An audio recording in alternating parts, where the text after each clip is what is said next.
What if you just don't want it, at least not now or not at all? Could you face disciplinary action like those lawmakers in Maine? Nicholas Fortuna is an employment lawyer. And Nicholas, thanks for joining us. We know Delta Airlines is requiring new employees to get vaccinated, but explain how this works for us. Do they just ask? Do you have to tell them? Do you have to show proof? How does it work? So generally, employers can require employees to get vaccinated. The EEOC issued a guidance that allows employers to require it. They just have to comply with Title VII and the Americans with Disability Act. So there are limited circumstances where an employee can object to getting the vaccine. Otherwise, yes, they could be disciplined. Those circumstances are if they have a sincerely held religious belief that would be violated by getting the vaccine. And the employer only has to make a reasonable accommodation for that person. It's not an absolute right. And the second circumstance is if they have a medical reason not to get it, they're allergic to the ingredients, or they have some sort of disability that'll be made worse by getting the vaccine. But they do have to show proof then? They would. An employer can require an employee to show proof that he had the vaccine or she had the vaccine. And what if an employee doesn't want to say whether they've gotten the vaccine? You know, in most circumstances, the employer can terminate them, suspend them, or give them a leave of absence, depending on the value of the employee to the employer. But it's really within the employer's realm.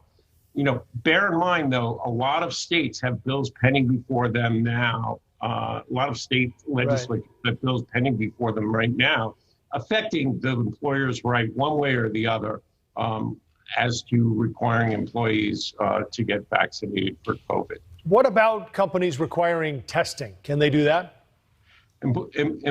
Employers can also require employees to show negative tests for COVID prior to entering a facility or working in the employer's facility. So yes, they can require testing as well.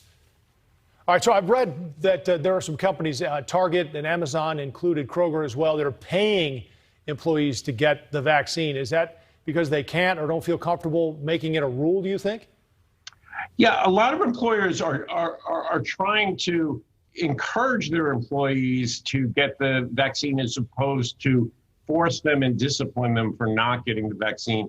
And employers who are giving a benefit to an employee for getting the vaccine, they have to be careful because there are circumstances where some employees can't get the vaccine. One that I said earlier, where there's a medical reason, such as they're allergic to the ingredients. Now that employee can't receive that benefit, are they being discriminated against because they can't receive that benefit? So an employer has to be careful and thoughtful in the way he implements a benefit program like that. Let's get one more question for you, if we can, before you go, on the late developments today on the situation with former President Trump and the Manhattan DA convening that grand jury today. What does that mean from a legal standpoint to you? From a legal standpoint, it looks like there's going to be a criminal indictment. At this point, grand jury proceeding secret. We don't know who is going to be indicted by the grand jury at the end, but typically a district attorney has a lot of control over what evidence goes before the grand jury. Wouldn't convene a grand jury if they didn't think they could get an indictment. You know, the targets obviously are Trump, his organization, the company itself, and some of the executives there. All right. Nicholas Fortuna, an employment lawyer, thanks for your insight and your time tonight. We appreciate it. Thank you.